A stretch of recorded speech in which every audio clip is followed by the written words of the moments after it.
Welcome to Satisfied, a monthly program on the The Generation podcast designed to offer practical tools based on biblical principles so that anyone can experience full purity and lead others to do the same.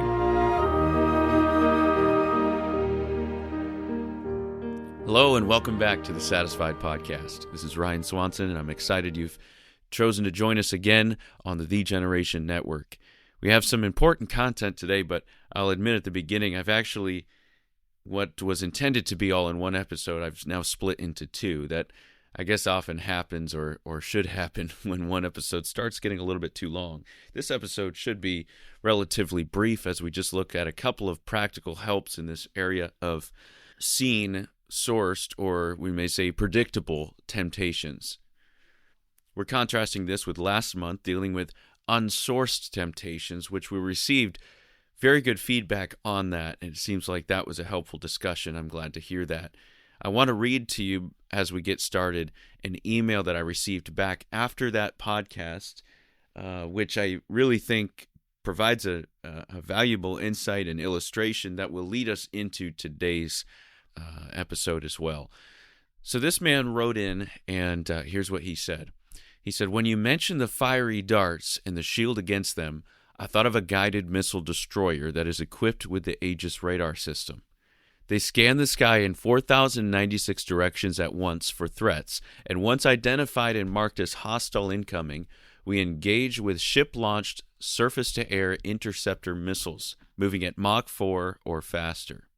It's the ultimate shield, and over the last year we have used it again and again and again with 90% effectiveness in the Red Sea, day and night.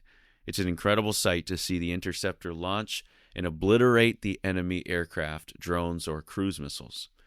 To, quote-unquote, consider, like we talked about in that last episode, he says, would be like sitting in the Combat Information Center and watching a green dot blinking across the screen, closing in to kill you, and wondering if you should shoot it down."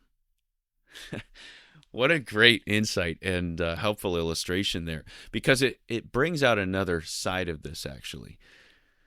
We discussed the danger of taking time to consider because we are in part already entering into the temptation. You have a hostile missile bearing down on you. How much time do you actually have to try to decide whether or not you're going to utilize the shield of faith and obliterate this thing out of the sky? There is no time to consider.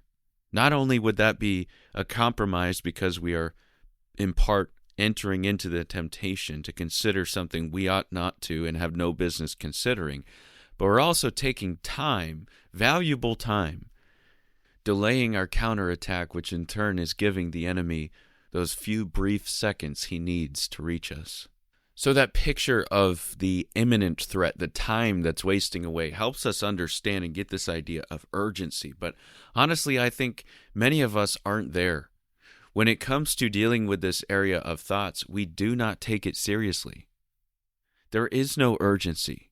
And the reason I've used the word predictable as a focus for this episode is not just because the thoughts are predictable or the source is predictable, but also the end is predictable.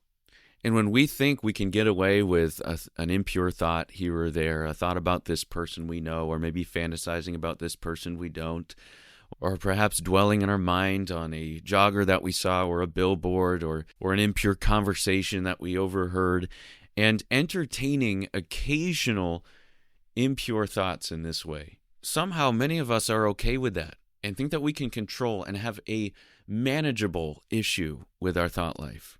2 Corinthians 10 verse 5 says, "Casting down imaginations and every high thing that exalteth itself against the knowledge of God, and bringing into captivity every thought to the obedience of Christ." Now, of course, that verse could be applied in many different ways beyond just purity, but it's stressing the importance of every single thought. Taking control, taking into captivity every thought, taking ownership of every thought. Have you noticed that sin patterns and addictions all have some sort of progression? They don't start in destruction and despair, they end there. it starts with being content with or trying to manage a problem on a smaller level. We might say something like, though I struggle with thinking about porn, I would never look at it. And then later we're saying, though I have now looked at pornography, I would never get involved physically in adultery. And I can tell you predictably, yes, you will. You absolutely will. And you actually are proving it to yourself when you're saying or thinking those things. You're saying, I know that pornography is a predictable end of impure thoughts, but surely I will never go there. But you're admitting that is what it leads to. When someone feels the need to clarify that though I struggle with pornography, I would never act out in adultery, you are proving that you know adultery is a predictable end from pornography. But you're living in denial. You're looking at the radar screen, seeing that blinking dot, knowing that destruction is imminent, and refusing to respond in urgency. The temptation is predictable, but so is the outcome. And it's time we take each thought captive. Don't allow any of them to slip by. Don't excuse any of them. It's time to take this area seriously. Now, I will say dogmatically from Ecclesiastes chapter 4 and James 5:16, principles of accountability, and also from personal experience derived from those principles, that you absolutely need accountability in this area of thoughts. Don't just stay with accountability in the area of pornography or say you don't need accountability because you're not struggling currently with the actual viewing. If you are struggling at all in your thoughts, you need to stay accountable on that level.